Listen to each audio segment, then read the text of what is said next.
There's a place that no longer exists on any map. It was never erased in the way we might imagine, not by fire alone, not by earthquake, not by the slow forgetting of centuries. It was erased by intention, by decree, by hands that signed documents in distant offices, by boots that marched through monastery gates, by a silence so complete that even those who survived learned to never speak its name. This is the story of the convent of St. Hripsheim in the mountains, a place I will not call by its true name, because its true name has been lost, and because the women who lived there, who prayed there, who died there, deserve more than a footnote in the margins of history. They deserve to be remembered not as statistics, but as souls. In the summer of 1915, a letter was written.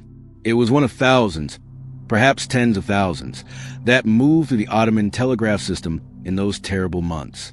The letter was coded, bureaucratic, and utterly devastating. It ordered the removal of Armenian populations from certain areas for reasons of military security. But we know now, as the world has come to know, that removal was a euphemism. Deportation was a euphemism. Relocation was a euphemism. They were all words that meant something far darker. This documentary is constructed from fragments, from declassified Ottoman letters that have surfaced over the past century, from testimonies gathered by missionaries, diplomats, and survivors, from the ghostly account of one woman who escaped the fate of her sisters, whose words were recorded decades later in a refugee camp far from her homeland, and from the silence itself, which speaks volumes to those willing to listen. Let us begin. The Armenian people had lived in the lands of Anatolia for more than 2,000 years. They were among the first peoples in history to adopt Christianity as their national faith.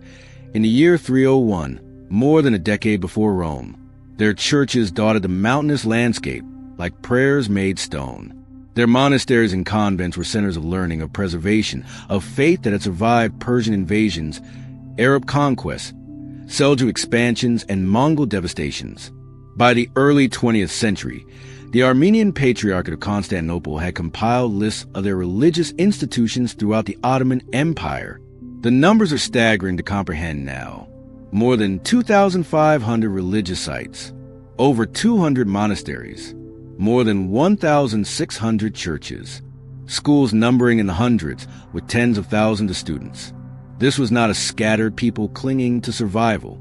This was a civilization, a culture woven into the very fabric of the land. Among these institutions were convents, communities of women who had dedicated their lives to prayer, to education, to the care of the sick and the poor. Some of these convents were ancient, their foundations laid in centuries past. Others were newer, established in the 19th century as part of the Armenian religious and cultural revival. The women who lived in them came from all walks of life. Some were daughters of wealthy merchants, seeking a life of contemplation. Others were widows who had lost everything and found solace in sisterhood. Still others were young women who had felt, from childhood, a calling they could not explain, but could not ignore. The convent of St. Hripsheim in the mountains was one such place. It sat nestled in a valley in the eastern highlands, surrounded by orchards and fields that the sisters tended with their own hands. The buildings were modest but beautiful, constructed of local stone that glowed golden in the afternoon light. There was a main chapel with frescoes that dated back 3 centuries, depicting scenes in the life of Christ and the martyrdom of St. Hripsheim herself, who had fled Roman persecution only to meet her death in Armenia in the 4th century. The convent housed perhaps 40 women at its height. Some were elderly, having spent their entire adult lives within its walls. Others were young novices, still learning the rhythms of monastic life. There was a mother superior named Sister Miriam, though this may not have been her true name. There were teachers who ran a small school for girls from the surrounding villages. There were nurses who tended to the sick. There were singers whose voices rose each morning in hymns that echoed across the valley. They did not know that they were living in the final years of their world. To understand what happened to the convent, we must understand what was happening throughout the Ottoman Empire in those years. The empire was crumbling. It had been crumbling for decades, losing territory in the Balkans, facing rebellion and reform, struggling to maintain its grip on a vast and diverse population. The Young Turks, a faction of military officers and bureaucrats who had seized power in 1908, had initially promised liberal reforms and equality for all peoples. But by 1914, their ideology had shifted toward a virulent nationalism. They dreamed of a homogeneous Turkish state, a pan-Turanian empire stretching from Anatolia to Central Asia. And in that dream, there was no room for Armenians. The outbreak of World War I provided both cover and justification. The Ottoman Empire allied with Germany and Austria-Hungary against Russia, Britain, and France. The Eastern Front ran through Armenian inhabited lands, and the presence of Armenians near the Russian border was declared a security threat. It did not matter that Armenians had served loyally in Ottoman armies for generations. It did not matter that the vast majority of Armenian civilians had no connection to any military or political organization. The decision had already been made. On the night of April 24, 1915, Ottoman authorities arrested hundreds of Armenian intellectuals, writers, doctors, lawyers, and community leaders in Constantinople. They were taken from their homes, separated from their families, and transported to the interior. Most of them were never seen again. This night is now commemorated as the beginning of the Armenian genocide, though the killing had in fact begun earlier and would continue for years to come. In the weeks and months that followed, a series of telegrams and orders flowed outward from the capital to the provinces. These documents, many of which survived despite efforts to destroy them, revealed the systematic nature of what was being planned. The Interior Ministry issued orders for the deportation of Armenian populations to relocation centers in the Syrian desert. But accompanying these official orders were secret instructions communicated through the special organization, a paramilitary network composed of released prisoners and irregular forces. These instructions were explicit. The deportees were not meant to arrive. The method was diabolical in its efficiency. First, the men were separated from the women and children. They were conscripted into labor battalions or simply taken away and shot in remote locations. Then the women, children, and elderly were gathered and told they were being relocated for their own safety. They were given little time to prepare, sometimes only hours. They were forced to leave behind everything: their homes, their possessions, their livestock, their lives. And then the marches began. The deportation caravans wound to the mountains and deserts of Anatolia, columns of humanity stretching for miles. Women walked with children in their arms. Elderly grandparents stumbled forward on swollen feet. Young girls tried to help their mothers carry younger siblings. They were given no food, no water, no shelter. The guards who accompanied them were often criminals released from prison specifically for this purpose. The instructions they received were clear: harass, assault, and eliminate. Survivor testimonies describe horrors that strain comprehension. Women were attacked in front of their children. Girls were abducted and sold in markets or given to soldiers as rewards. Those who collapsed from exhaustion were left where they fell or killed on the spot. Those who stopped to drink from rivers were bayoneted. Those who begged for food were laughed at. Those who tried to escape were hunted down. The routes of these death marches have been documented by historians. They led south, through mountain passes and across burning desert plains, toward a series of concentration camps in the Syrian wilderness. The largest of these was at Deir ez-Zor, a remote town on the Euphrates River that became, for the Armenian people, what Auschwitz would later become for the Jews of Europe. The comparison is not hyperbolic. Historians have noted that the Armenian genocide served as a template for later atrocities, a proof of concept that mass murder could be carried out under cover of war and bureaucracy. The United States Vice Consul in Aleppo estimated that 150,000 Armenian refugees reached the camps around Deir ez-Zor. They arrived as walking skeletons, having been stripped of everything, including their clothing. They cooked grass and ate dead birds. They died of typhus, cholera, starvation, and exposure. And then in 1916, the Ottoman authorities decided that even this was not enough. They ordered the liquidation of the camps. The survivors were marched further into the desert and massacred in ravines and caves where their bodies would not create a public health hazard. It is estimated that between 600,000 and 1.5 million Armenians died during the genocide. The exact number will never be known. What is known is that by the time the killing stopped, more than 90% of the Armenian population of Anatolia was gone. 2,000 years of civilization have been erased in less than 2 years. But this documentary is not about the genocide in general. This documentary is about a single convent, a single community of women, and what happened to them in the summer of 1915. The first sign that something was wrong came in late April. News traveled slowly to the mountain valleys, but it traveled.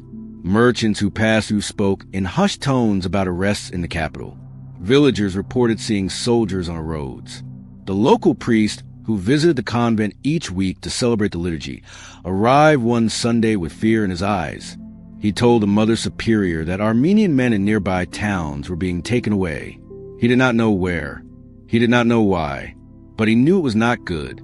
Sister Miriam called the community together that evening. She was a woman of perhaps 60 years, though she seemed ageless to those who knew her. She had been at the convent since girlhood, rising through the ranks of the sisterhood until she had become its leader. She had weathered difficult times before, droughts, epidemics, the occasional harassment by local officials demanding bribes. But she had never seen anything like the fear she saw now in the eyes of the villagers. She told her sisters to pray. What else could she tell them? They were women. They were unarmed. They were isolated. If soldiers came, what could they do? They could not fight. They could not flee. They could only trust in God and hope that whatever storm was coming would pass them by. It did not pass them by. The letter arrived in early June. It was delivered by a gendarme, a rural policeman whose uniform was dusty from the road. He handed it to the Mother Superior without meeting her eyes, and then rode away without waiting for a response. The letter was brief and bureaucratic. It informed the residents of the convent that they were to prepare for relocation. They would be escorted to a new location where they could continue their religious life without interference. They were to bring only what they could carry. They would depart in 3 days. Sister Miriam read the letter 3 times before she understood what it meant. She had heard the stories by then. Everyone had heard the stories. Deportation did not mean relocation. It meant death marches through the desert. It meant rape and murder along the roads. It meant concentration camps where people were starved until they no longer resembled human beings. She called the community together once more. Some of the younger sisters wept. Some of the older ones prayed. A few suggested they try to flee into mountains, to hide in caves until the danger passed. But where would they go? How would 40 women survive alone in the wilderness? And what of the elderly sisters who could barely walk? What of the children in the school whose parents had already been taken? In the end, they decided to wait. Perhaps the letter was a mistake. Perhaps some official would intervene on their behalf. Perhaps the soldiers would take one look at their monastery, at these women of God, and decide to leave them in peace. They did not. The soldiers arrived on the morning of the 3rd day, just as the letter had promised. There were perhaps 20 of them, accompanied by several irregular fighters whose appearance suggested they had been recruited from the prisons. They were led by an officer whose name has not survived in any record, though his actions have. The sisters were gathered in the courtyard. The officer informed them that they would be leaving immediately. They were given no time to collect their belongings, no time to say goodbye to the chapel where they had prayed for years, no time to do anything but stand in stunned silence as soldiers ransacked the buildings. Crucifixes were torn from walls. Icons were smashed.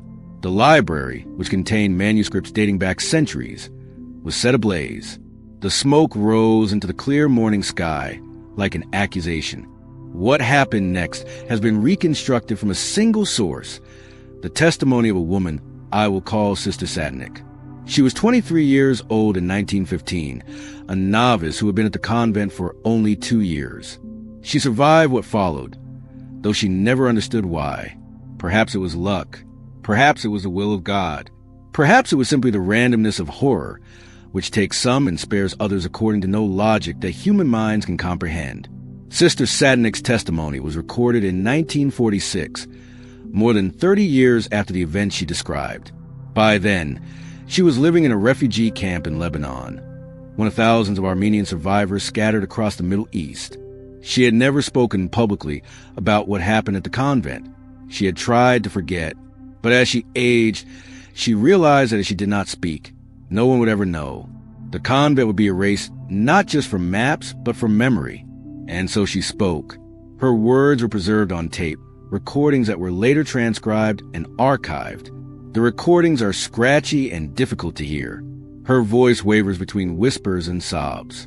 But the facts she relates are clear, and they align with everything we know about how the genocide was carried out in communities across Anatolia.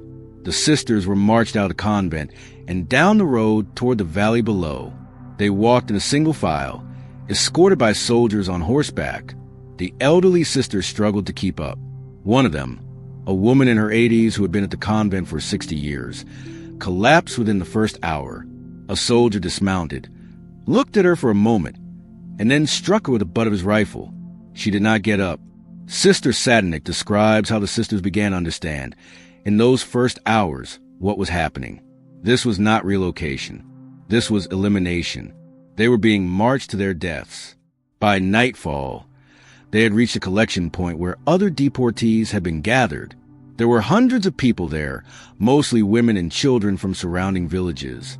The men, Sister Satanik realized, were already gone.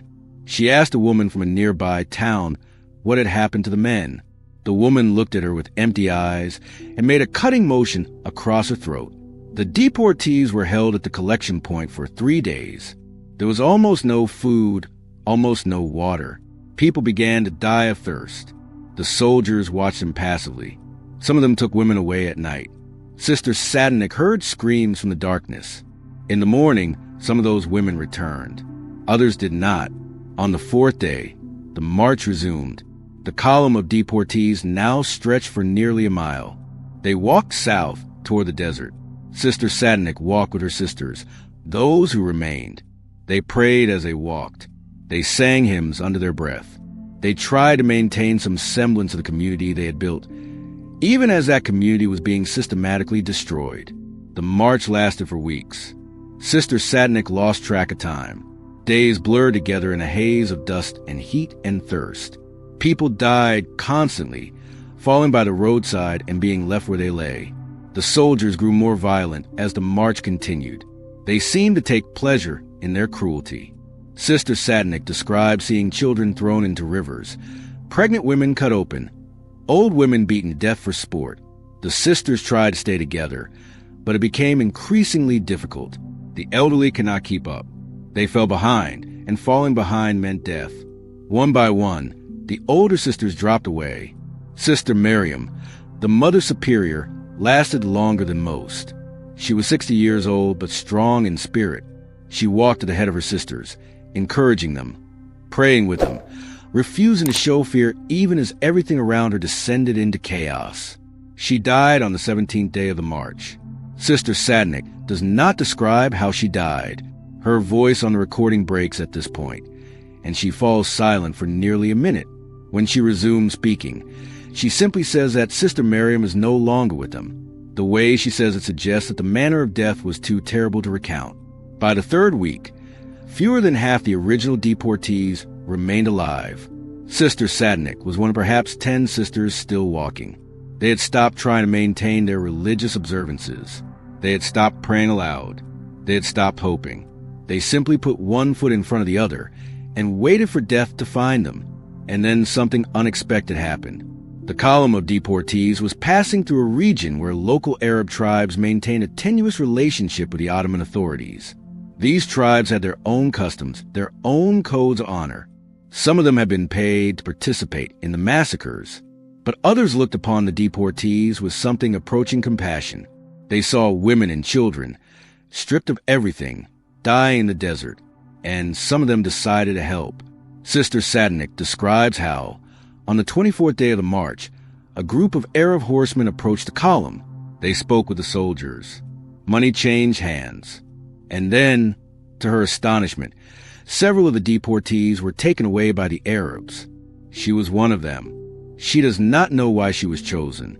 Perhaps it was her age. Perhaps it was her appearance. Perhaps it was simply random chance. What she knows is that she was pulled from the column by rough hands, lifted onto a horse, and carried away from the march that had been meant to kill her. She spent the next several years in the household of an Arab family. Her status was ambiguous. She was not exactly a slave, but she was not free. She was made to convert to Islam and given a new name, She was forbidden from speaking Armenian. She was forbidden from practicing her faith. She was forbidden from contacting any other Armenians. She survived. The other sisters did not survive. Sister Sadnik later learned, through fragmentary reports and rumors, that the remainder of the column had reached the camps at Der Izizor. She learned that the camps had been liquidated in 1916, the surviving deportees massacred in the desert. She learned that the convent itself had been destroyed, razed to the ground so completely that nothing remained but rubble. She learned, in other words, that she was the only one left, the only witness, the only voice that could speak for the 40 women who had lived and prayed and died together. For 30 years, she kept silent. The trauma was too great. The memories were too painful. And there was also shame, though she had done nothing shameful. Shame at having survived when others died. Shame at having been forced to renounce her faith. Shame at the things she had endured, which she never explicitly describes but which can be inferred from the silences in her testimony. When she finally spoke, it was because she realized that silence was its own kind of death. If no one remembered the convent, it would be as if it had never existed. If no one remembered the sisters, they would be erased not just from history, but from eternity. And so she spoke haltingly, painfully, but clearly. She gave names where she could remember them. She described faces, habits, quirks of personality. She tried to resurrect, through words, the community that had been destroyed. What can we learn from Sister Sadnik's testimony? What can we learn from the story of a single convent, erased from maps and memory, whose existence is attested only by the words of one survivor? We can learn that genocide is not just about numbers. It is not just about the 1 million or 1.5 million Armenians who died. It is about individuals. It is about communities. It is about the specific texture of specific lives, each one unique, each one irreplaceable. We can learn that women experienced genocide differently from men. The men of the Armenian community were killed quickly, executed in fields and ravines. The women were made to suffer longer. They were made to march. They were made to watch their children die. They were made to endure violations that most of them could never bring themselves to speak about. The genocide was, in part, a war against Armenian women, an attempt to destroy not just the present generation, but all future generations. We can learn that survival is not victory. Sister Sadnik survived, but she was broken by what she had experienced. She lived for decades with nightmares, with grief, with the weight of being the last. Survival is a kind of miracle, but it is also a kind of burden. And we can learn that silence is dangerous. For more than a century, the Turkish government has denied that the Armenian genocide occurred. They have called it a civil war, a population transfer, a regrettable but understandable wartime measure. They have destroyed evidence, suppressed scholarship, threatened foreign governments that recognize the genocide. They have tried to do to history what they once did to the Armenian people. Erase it. Sister Sadnik's testimony is a refusal of that erasure. Every word she spoke was an act of resistance. Every name she remembered was a resurrection. Every detail she preserved was a stone placed on a grave that the killers had tried to leave unmarked. Today, if you were to travel to the region where the convent of St. Hripsheim once stood, you would find nothing. The buildings are gone. The orchards are gone. The cemetery where generations of sisters were buried is gone. Even the village that once surrounded the convent has a different name now, a Turkish name that erases any hint of the Armenian past. This is not unusual. Throughout eastern Turkey, the landscape is dotted with the ruins of Armenian churches and monasteries. Some have been converted into mosques or barns or storage facilities. Others have been deliberately demolished. Still others have simply been left to crumble, neglected by a government that refuses to acknowledge their significance. Of the more than 2,500 Armenian religious sites that existed in the Ottoman Empire before 1915, only a handful remain standing today. Some scholars estimate that fewer than 40 churches are still functional, most of them in Istanbul. The monasteries are gone. The convents are gone. The schools are gone. A civilization has been erased from the land inhabited for millennia, and yet the Armenian people survive. They survive in Armenia itself, a small landlocked country in the Caucasus. They survive in diaspora communities around the world, in Lebanon and Syria, in France and the United States, in Argentina and Australia. They survive in the memories passed down from generation to generation, in the stories told around kitchen tables, in the names given to children who will never see the homeland their ancestors were forced to leave. Sister Sadanik died in 1952 in the refugee camp where she had lived for decades. She was 60 years old, though she looked much older. She had never returned to her homeland. She had never seen the place where the convent once stood, but she had spoken, and her words have been recorded, and because of that we know that the convent of St. Hripsheim existed. We know that 40 women lived there, women of faith and dedication and courage. We know that they were taken from their home and marched into the desert. We know that most of them died on that march. We know that the few who survived the march died in the camps.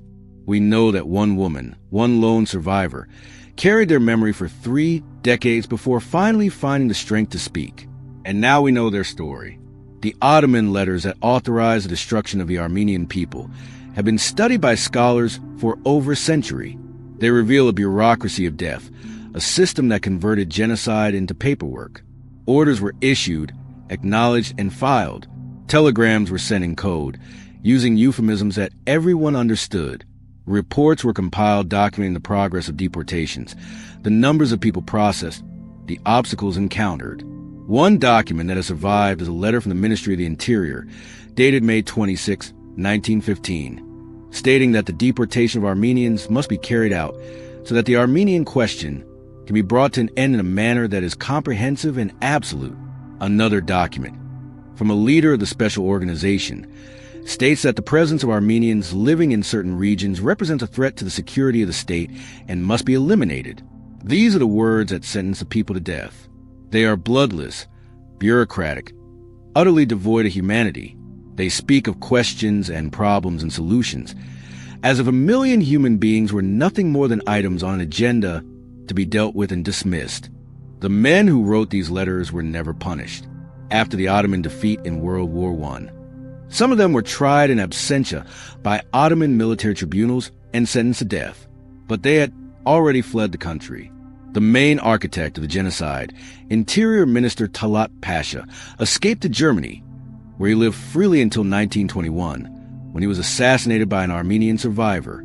His assassin was acquitted by a German jury that had heard testimony about the genocide and concluded that Talat had brought his fate upon himself. But justice for the victims was never achieved. The Treaty of Lausanne in 1923 granted amnesty to all perpetrators and nullified earlier provisions for prosecution. The survivors were left with nothing, no compensation, no acknowledgement, no closure. They were expected to simply move on, to rebuild their lives, to forget. They did not forget. The memory of the genocide has been passed down through generations of Armenians. Every family has its stories, its photographs, its heirlooms carried out of homeland in 1915. Every April 24th, Armenians around the world gather to commemorate the victims, to say their names, to refuse the oblivion that the killers intended. But memory is not enough. Memory without justice is incomplete. Memory without acknowledgement is a wound that never heals.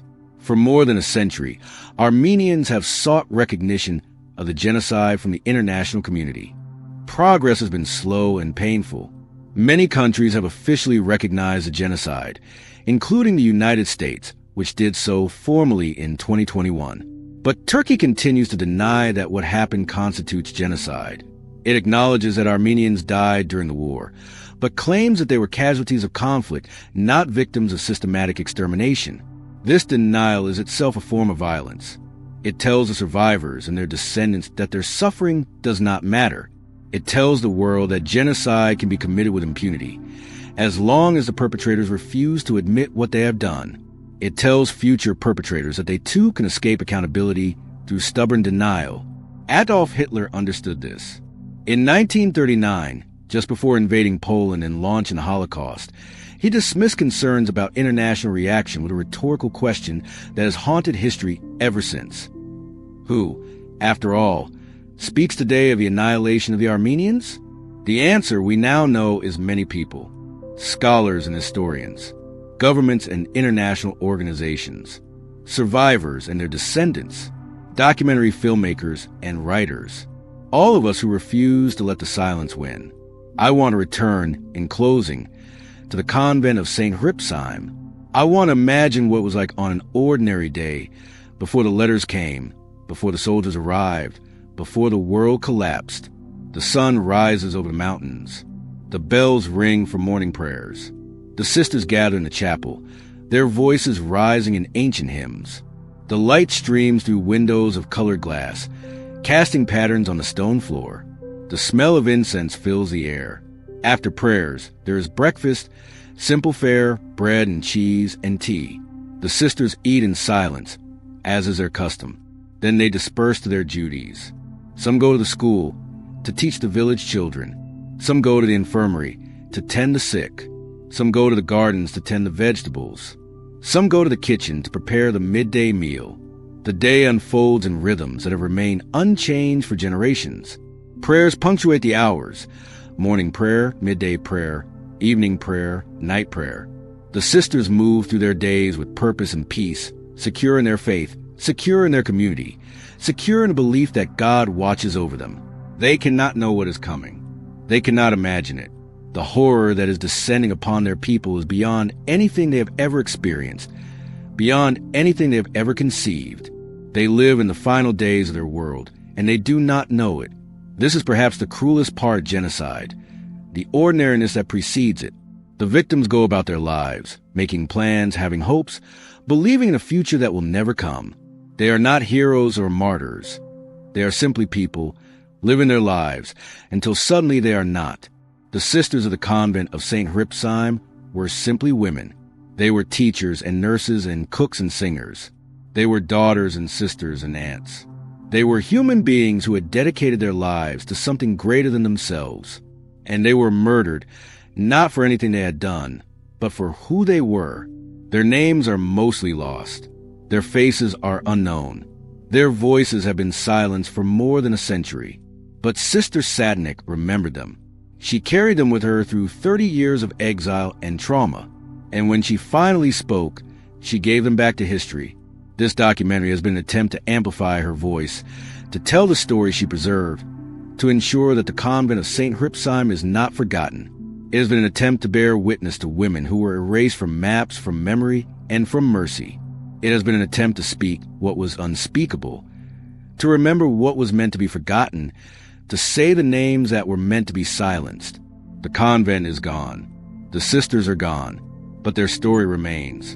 And as long as their story is told, they are not entirely gone. They live on in the telling. They live on in those who hear and remember. They live on in the refusal to let genocide have the final word. This is what we owe to the dead. Not vengeance, not hatred. Simply this, remembrance, the stubborn, persistent, inextinguishable act of saying, you existed, you mattered, you are not forgotten.